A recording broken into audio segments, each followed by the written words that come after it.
Amak mo. Tama ba sabihin mo na sasali ako sa contest ng mga bading? Ano ako, cheap? Hindi ako cheap. Rico, kung tumawa, hindi ako cheap, sabihin mo. Ay, hindi ho talaga. Oo. Hindi. Eh, Tito, huwag na po kayong magreklamo. Buti nga naniwala si Aling Marta eh. Tsaka, mas mabuti pa, Tito, pumunta na tayo sa simbahan para malaman na natin kung anong mga bulaklak ang gagamitin sa kasal ni Rosalita. O siya, sige. O Rico, kayo nang bahala dito, ha? Sige, halika na, Tito. Ingat po. Sige, sasalubungan kita. Salamat po. Ano ba yan? Beto, pasensya ka na ha. Ang daddy ko lang kasi nakakaalam ng tungkol sa atin eh. At dapat siya lang ang makaalam. Kasi pag nalaman ng mama ko yung tungkol sa atin, sigurado akong magagalit yun eh. Pasensya ka na, April, ha? Sa ospital kasi yung tatay ko, eh. Manubahay yung lagay niya. Hindi ko alam kung saan ako kukuha ng pambili ng gamot, eh. Kaya ako naparito. Taga-rito lang din kasi sa malapit sa lugar niya yung kaibigan ng tatay ko. Mayaman yun. Mangungutang ako. Ha? Eh bakit sa kanya ka mangungutang? Eh, nandito naman ako ah. Ako ba? Ako sa'yo mangungutang. Shota kita. Beto, okay lang yun. Saka di ba may atraso ako sa'yo? Kaya huwag kang tatanggi ha. Sandali kukunin ko lang yung pera.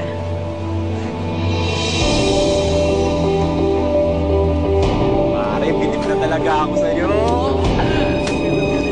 Mas akto. Ikaw, pare. Ang klase to eh. Talaga, Aling Dulce, ikakasal mo po si Ate Rosalinda? Oo, kaya magpabili ka ng magandang damit sa nanay mo, ha? Para sa kasal ng ate mo, ha? Tama. Ayaw, bilis! Pero Dulce, kung totoo ang ikakasal na si Rosalinda, bakit wala naman nagsasabi sa amin, isa man sa pamilya niya? Paano nga, Mare? Wala naman talagang nakakaalam. Yung tungkol sa kasal nila Rosalinda, tanging si Lucy lang at si Rosalinda at tinago pa talaga nila to. Paano nga kasi itong si Fedra at yung siyang Marta, mukhang tutol naman talaga kay Fernando Jose. Uy, kaya kayo nga, wala makakalabas sa atin-atin lang to, ha? Oo. Sigurado kayo. Oo. Ay, naku, panindigan ka tayo sa isip, ha? Panindigan nyo.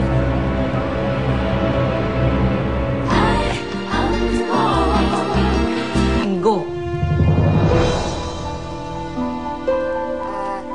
Hi, sir. Ano pong papagas nyo? Tsaka magkano po? Sandali lang, miss. Pwede makita yung singsing na suit mo? Ay, ito ho. Sige ho.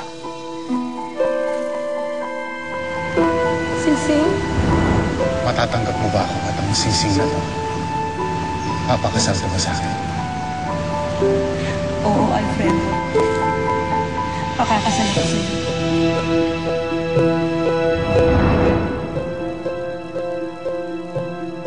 Maganda ho ba talaga? Bagay ho sa akin? Saan mo nakuha yan? Ay! Sino nagbigay sa inyo? Tia Marta, hindi ko po alam kung sinong nagsabi sa inyo na yan. Pero nakikiusap ako. Nagmamakaawa ako.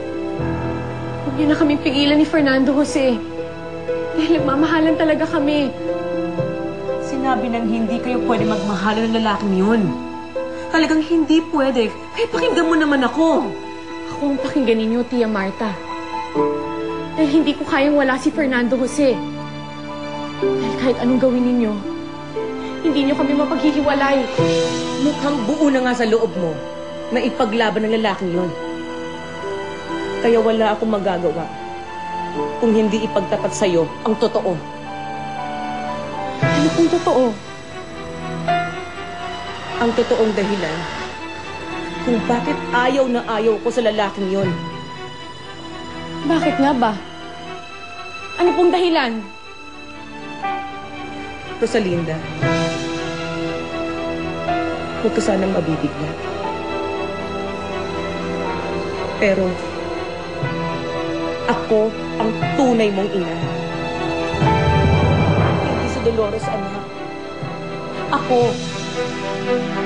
At matagal akong ipinakulong ni Valeria Altamirano.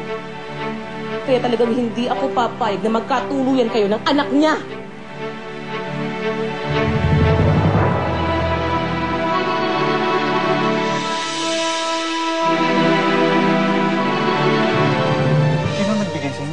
Binigay po ito sa akin ng inay ko. Hindi Marta ang tunay kong pangalan, kung hindi Soledad Romero.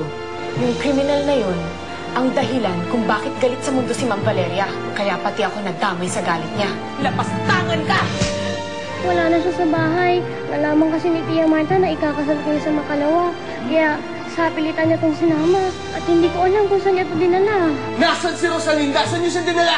Wala kang malalaman sa akin! Di ako susuko sa paghahanap sa kanya. Nasaan si Rosalinda? Saan kita makikita? Tulungan niyo ako. Tulungan niyo ako matuntun si Fernando Jose.